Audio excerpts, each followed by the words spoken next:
আসসালামু আলাইকুম বন্ধুরা, সকলে কেমন আছেন? আজকের যে একটা টপিক নিয়ে আসবো চাষীদের সম্পর্কে।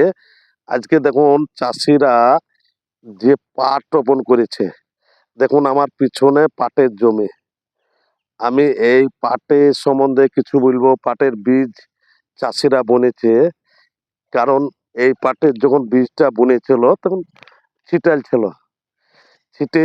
ছিটিয়ে এই যে বীজটা বড় হয়েছে, দেখুন আমার মাথার লাগাল হয়ে গেছে। আমার মাথার লাগাল হয়ে গেছে। তো এই চাষীদের যখন পাটটা কাটবে, তো চাষীরা সুলভ মূল্য যাতে পায়, কারণ চাষীরা কষ্ট করে এই ফসলগুলা তৈরি করে, তাই চাষীরা যাতে পাটে সুলভ মূল্য পায় এবং সে যারা কি ন্যায্য মূল্য পায়, তার জন্য আমরা আহ, সরকারের কাছে আবেদন করব।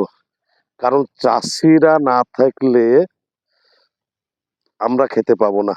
আমরা যে উম, ধান থেকে চাল হয় এবং যে কোনো যে উৎপাদন চাষীরা করে, তাই চাষীরা যাতে লাভবান হয় সেই দিকটা আমাদের খেয়াল রাখতে হবে। কারণ চাষি আছে বলে আমরা খেতে পাই। তাই দেখুন পাট লাগাইছে, আমি পাটের জমিটাকে তুলে ধরেছি। ওই পিছনে দেখুন, ওই দূরে গমা, কারণ গমাটাও এই চাষিরাই লাগাচ্ছে। গমাটা কি? গমাটা হচ্ছে আপনার খাদ্য, গরুর খাবার। কারণ গরুতে খাবে, খেয়ে দুধ দিবে। সেই দুধটা কিন্তু বাজারে নিয়ে যাবে। সেই দুধ থেকে ছানা বলুন, ঘি বলুন, অনেক রকম হবে, মিষ্টি বলুন, সব তৈরি হবে।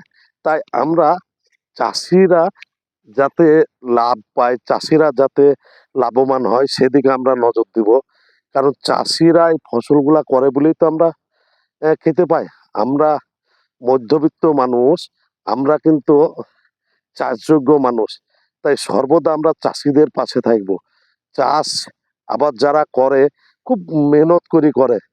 কারণ চাষে কতটা খাটনি, আমি একটা চাষির ছেলে, আমি একটা গ্রামের ছেলে। তাই চাষ সম্বন্ধে আমরা অনেক কিছু জানি।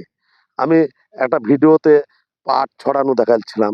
তার আগের একটা ভিডিওতে আমি জমিতে জল ভরা দেখাচ্ছিলাম।